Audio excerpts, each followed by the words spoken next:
alors man bi ma talee dégg tolérance zéro ci Sénégal dafa yàgg sur toutes sortes de questions et ça n'a jamais été appliqué donc dara man daal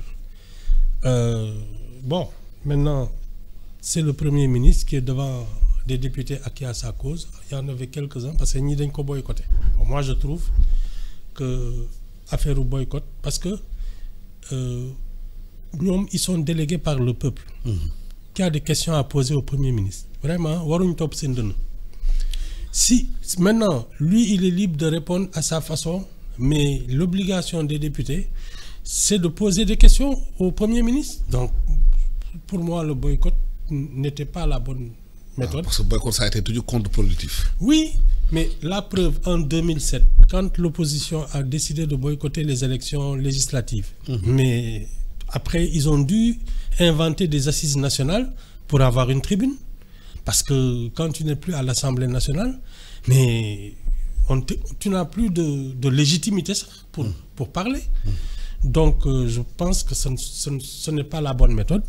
Maintenant, parce que si justement on les provoque pour qu'ils boycottent, ça va être encore plus facile.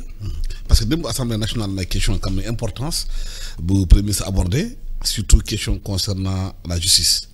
Néna, le peuple a bien le droit de mettre la pression sur les juges, sur la justice. Répétez dans les le président wax na ko ci conférence de presse bu mu defoon mooy rencontre de presse bu mu defoon ak journalistes yi. Ah man nag c'est le contraire qui m'aurait étonné. Le Premier ministre est-ce qu'il peut désavouer son président? Loolu nit xalaatu ko parce que si il ne pense pas comme le président, il lui rend son tablier.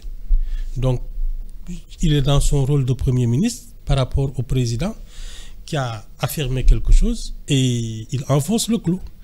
Mais man li ma gëm mooy quoi qu'on dise su dee juges ils arbitrent en leur âme et conscience d'abord, mais aussi ils tiennent compte de ce que le peuple ressent. Parce que le sentiment d'injustice qui un éminent professeur mës na ma ne c'est la fonction de la justice, c'est de ramener la paix. Prendre une décision de justice qui met le feu au pays, elle n'est pas judicieuse. Une décision de justice, justement, c'est pour que la paix soit... Madame, l'intelligence de la décision. C'est l'intelligence de la décision.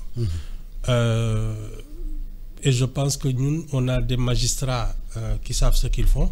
Bon, maintenant, comme dans toutes les corporations, il y en a des très bons, il y en a des moins bons, il y en a des fiables, il y en a des moins fiables. Loolu nag moom vraiment du ma ci dugg.